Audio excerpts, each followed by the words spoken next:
Good day, viewers. Welcome to a new edition of 30 Minutes, the interactive program of Trust Television with me, Manir Dan Ali. Our guest today is a Shon, if I could use that word, of one of the biggest dynasties, political dynasties in Katsina State. I'm talking of the family, the Yar'adua family. His father was the Minister of Lagos Affairs in the First Republic. One of his brothers was the second in command under the military government of Olusegun Obasanjo. I'm talking about Shehu Musa Yar'adua. And his other brother was the former president of Nigeria, Umaru Musa Yar'adua. So join me to welcome Senator Abdulaziz Musa Yar'adua to the program. Senator, welcome to the program. Thank you very much. I know you had a lot of fits and start. That is, it wasn't easy for you, even though you come from this distinguished political family. You made many attempts, first to become governor, then to be a member of the House of Reps, before you could eventually emerge over several years now as senator of the Federal Republic. Were you discouraged by the initial setbacks? Not really, because like you said, coming from such a family, I've learned a lot. I grew under the late president, so I've seen so many of, such things. And Alhamdulillah, I would say we thank God. One thing I've learned was, the ability to persevere, especially lucky for me being a military officer. So when I ventured into it after the late president died, I had that in mind. First, I knew that it could not be rosy, and I also knew that it is not always success. You could go in and then you may not win. So I had all that at the back of my mind. And even your brothers who became prominent, it wasn't easy for Shehu Musa Yar'adua. Exactly. In fact, he died while attempting, he died in prison after being convicted of something by the So all those experiences gathered together helped me to shape my mind. But primarily at the back of my mind was my resolve to serve humanity, just to follow the footsteps of my late father and my late brothers. So with that resolve, I knew that, one, I had to exhibit a lot of patience, knowing the kind of political, system that we have. So I had that at the back of my mind. I didn't bother. I said, well, if it will take me up to the end of my life, I will keep trying. Because one, I also know power is from Allah. So if that was not the right time, I should then resign myself to fate and believe that it is not the right time. Maybe Allah doesn't want me to serve at that time.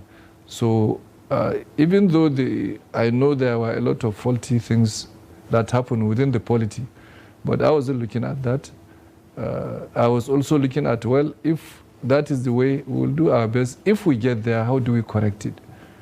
But now you are senator, but you barely squeaked through. Yes. Just less than 1,000 votes. Now 4,000 something. Yes, between you and I went to the tribunal. Your opponent. Yes. How were you taking it as that knife edge kind of counting was going on, because it could have gone either way? Yes, I think primarily because of some factors, that happened. At the time we went into the general election, when you are aware that the Naira was changed and very little time was given, so money was out of circulation. Does it mean you didn't have money to mobilize? No, it's not the money. What I mean was people who are suffering to change their money at that time.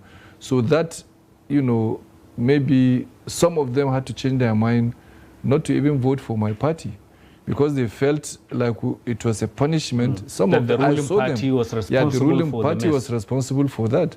At the same time, if you remember, there was this fuel crisis there was no fuel, and there was this insecurity also, because personally I went to over 100 wards out of about 116. I couldn't enter some of the wards to campaign because of insecurity. Yeah, because of the insecurity. But we heard that some campaigns were paying. They were paying the bandits to be able to access some of the areas. Well, not me. I don't think we did so in Katsina. We did not pay to access some areas. What we did was to, to listen and adhere to the advice of the security agencies. Where they feel we shouldn't go, we didn't go there. And where they gave advice that yes, we could go in and spend a little time and get out, we did. So we went to the wards to campaign, and those areas where the insecurity was so pronounced, we did not go there based on the advice of the security agencies. Well, now you've been there. I mean, you've been on the seat for about 6 months. Not much has changed about the insecurity. In fact, in some areas, it has only worsened. Is that something of concern to you? Yes, very much. In fact, if you had noticed, I've presented at least 3 bills. 3 motions, 2 on security. In fact, last week I presented a motion on the urgent need for the security agencies in the whole country, to synergize and coordinate and have some coordination among themselves. Because what I noticed personally, and a lot of us, including people like you, I'm sure, is the fact that that coordination is missing. Even if the intelligence is there, you can't have proactive action by the security forces because they are not coordinated. But what you say you presented was a motion, and Nigerians could say, well, so much motion, very little movement. Yeah, what we have done in the motion is when we make recommendations, we actually write to the executive to implement some of the recommendations. And we have a committee on compliance. So we follow through the recommendations. In fact, because of the motion that I raised, one of the recommendations was that we are going to invite all the head of security agencies in Nigeria to come to the Senate. The lower house, the House of Reps, just last week, invited all these chiefs, and they didn't turn up. It was their deputies that turned up, and the House had to take a decision that they will listen to the second in command. They must get the chiefs to come. Exactly. Maybe they had some engagements. I would presume so. But what in our own case, we're inviting not only the service chiefs, we're inviting the DG, DSS, NDLEA, all the security agencies and MDAs that are responsible for security in this country. We want to have a closed-door executive session with them, to ask them what challenges first they are facing and what they can recommend that they need.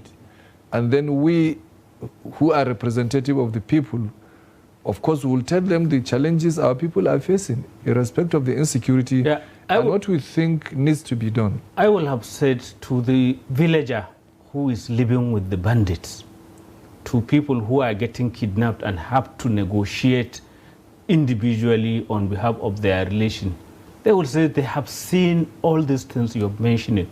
If you recall, in the last Senate, the National Assembly, they even had a big national security summit. Yes. It didn't change much.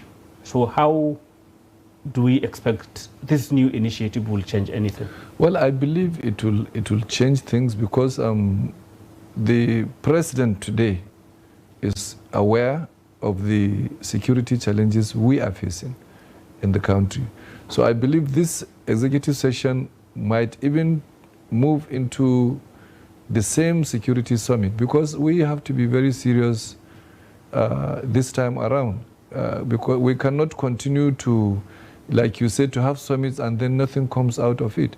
And that's why we want to sit down, heart-to-heart, have a heart-to-heart discussion with them, with a view to now collating whatever we have done. We'll sit with the executive to let them know that there is need, to be very, very serious about the insecurity in this country.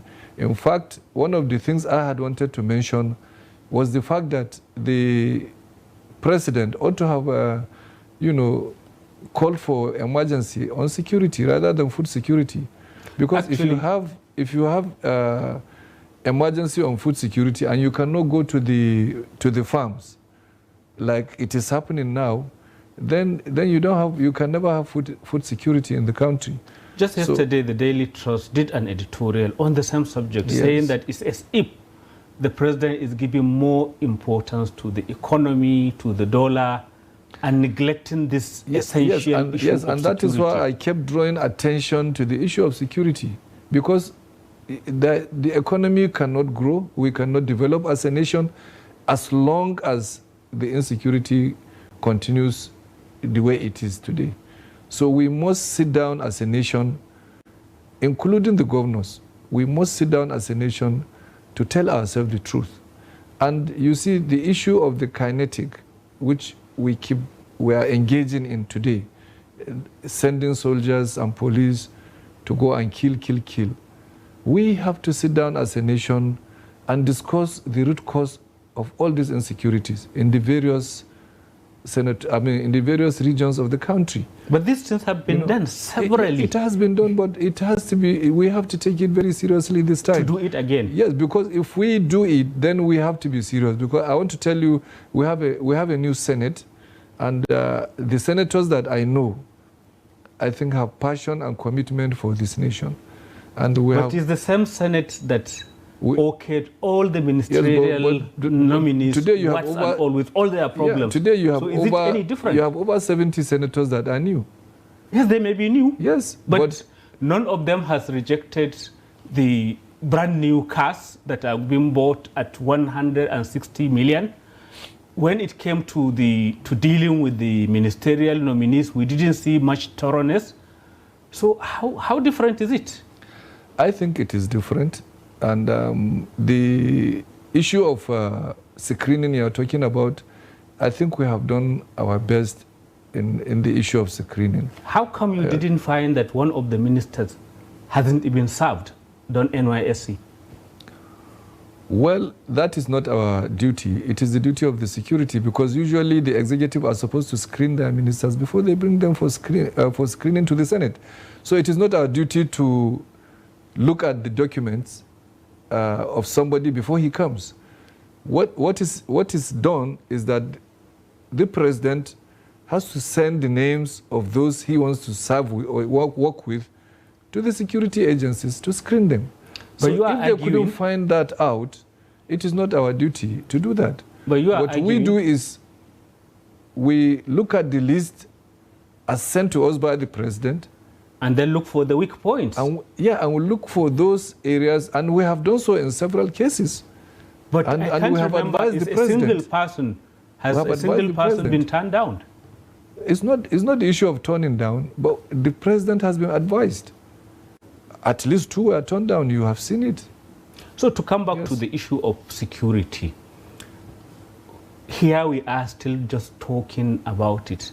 And some people are saying that there's already what is called a war economy.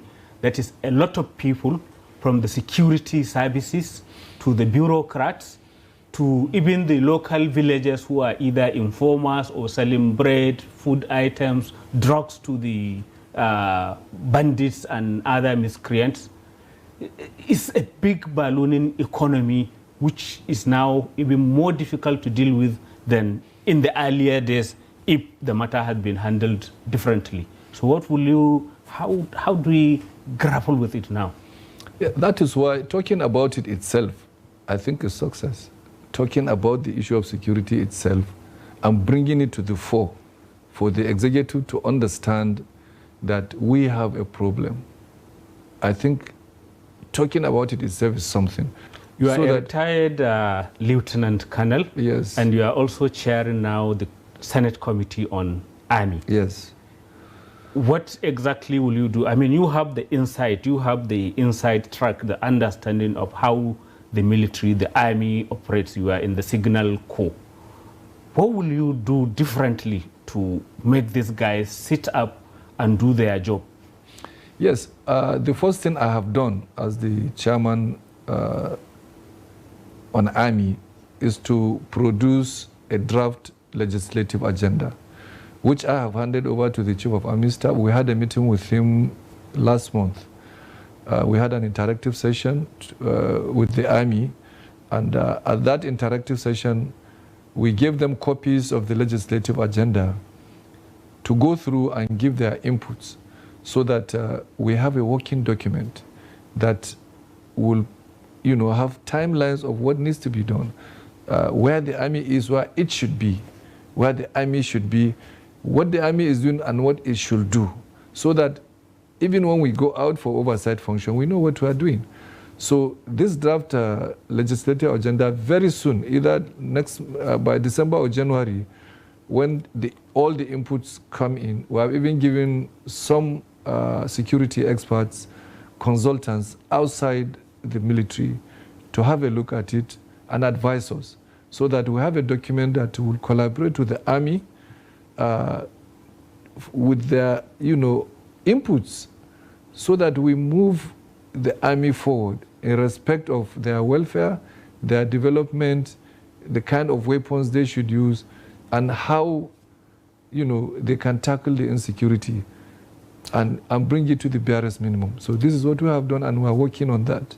We'll still touch on the insecurity after we go on a short break. Okay. Viewers, it is 30 minutes, the interactive program of Trust Television, and our guest today is Senator Abdulaziz Musa Yar'adua, Chair of the Senate Committee on the Army.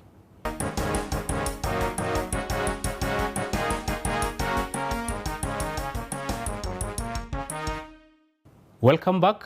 If you are just joining us, it is 30 minutes, the interactive program of Trust Television. And our guest today is Senator Abdulaziz Musa Yar'adua, the chair of the Senate Committee on the Army and a brother of two former prominent Nigerians, that is former President Umaru Musa Yar'adua and also former Chief of Staff, Supreme Headquarters, General Shehu Musa Yar'adua.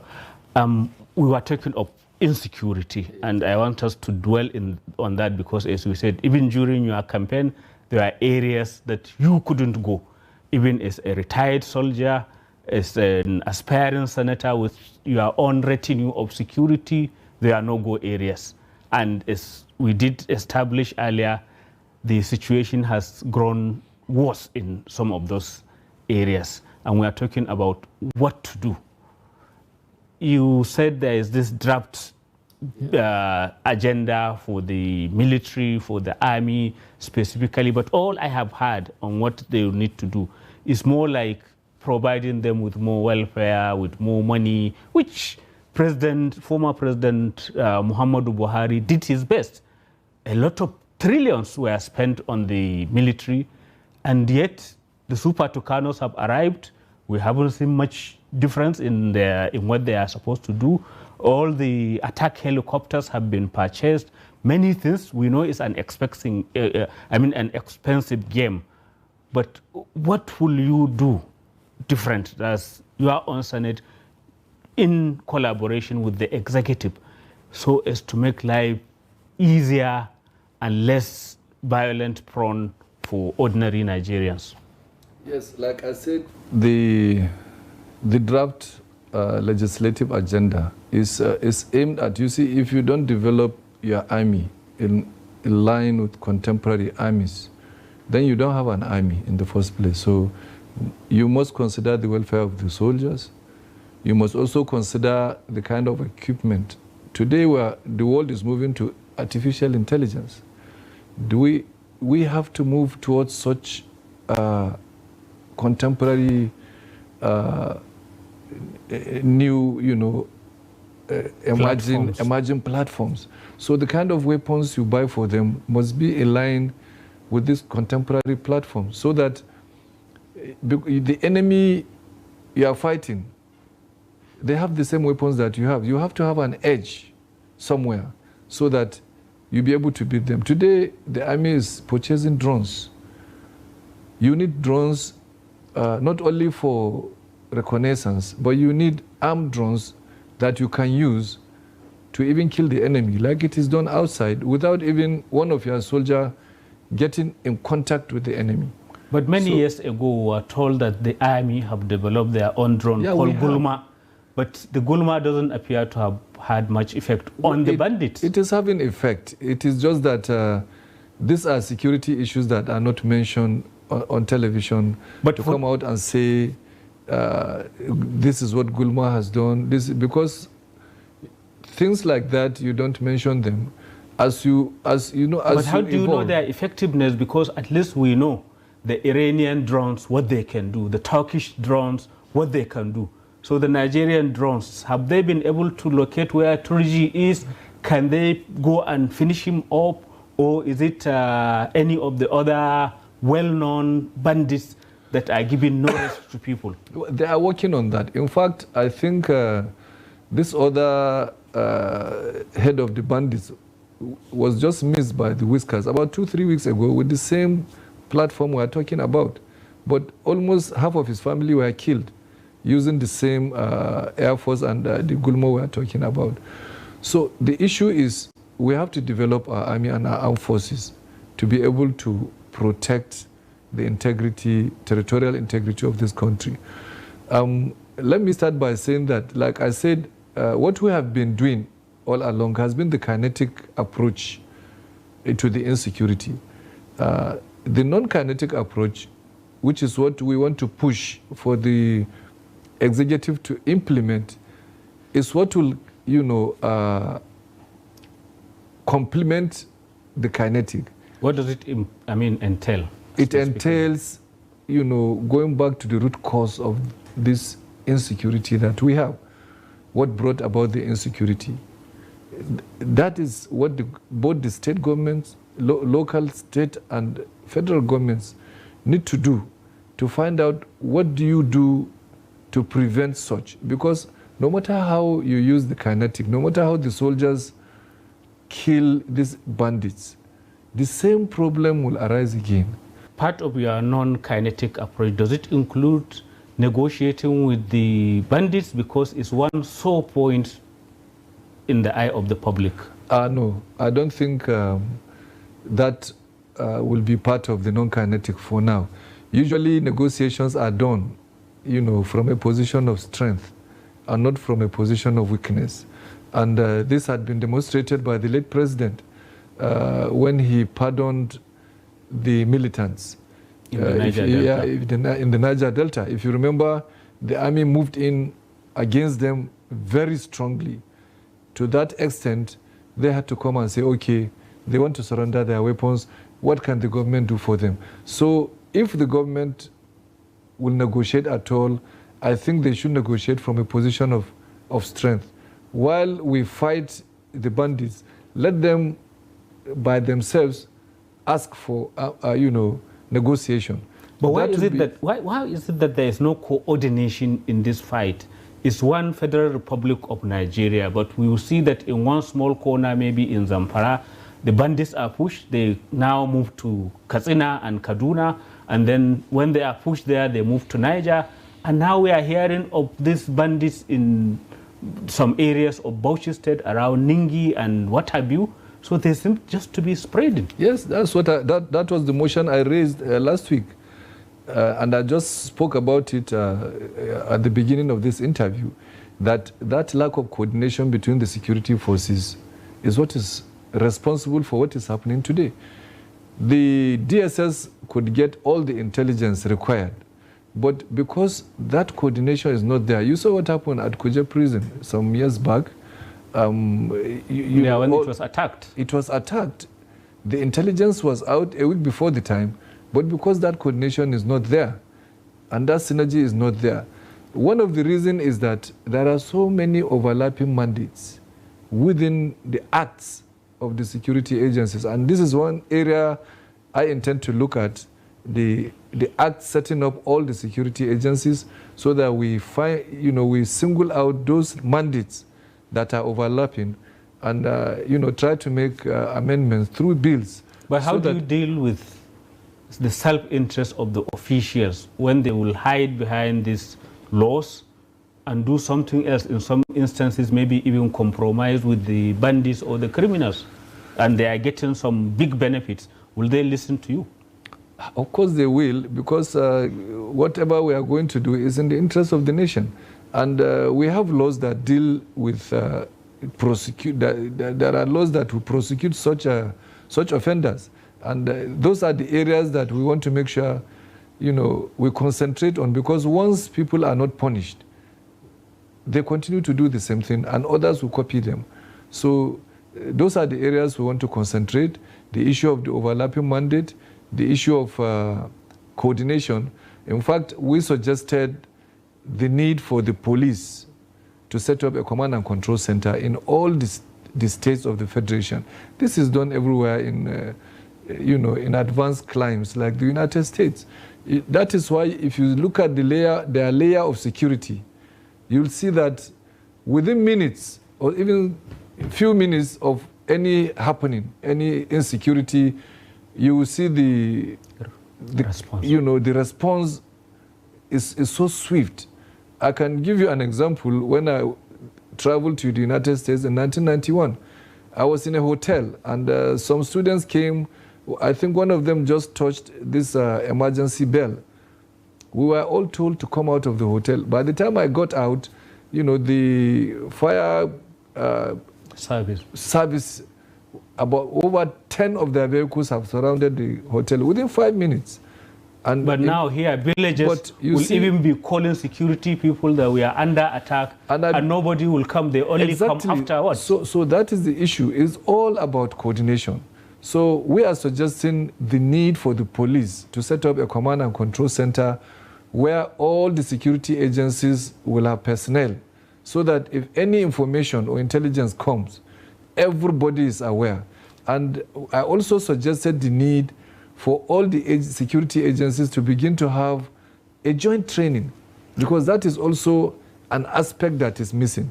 Our time is finishing, and I want you to touch in maybe 30 seconds the electoral reform you are hinting that may be in the offing, because there have been efforts in the past, the Ways report and all of that, when your brother Yar'adua was president, admitted the flaws of the election that brought him, and then set about the reforms. And those reforms appear to be stymied.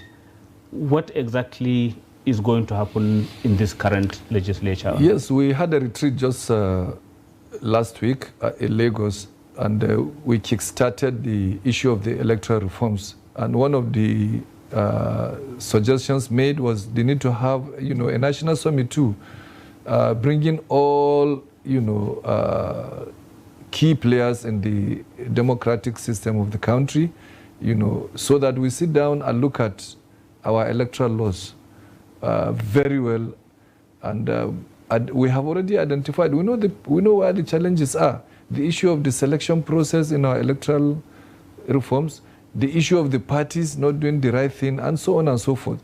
And we have even gone to the extent of, and I know, that INEC is just a neutral body. And INEC shouldn't be that way. You must have, there is no way that the political parties will just want to, bake their cake and then eat it. And this is precisely what is happening. So I think on this point, we must end this edition of the program. Thank you very much for coming. Thank you very much, my very good friend. Viewers, that is the end of this edition of 30 Minutes. Keep a date with us.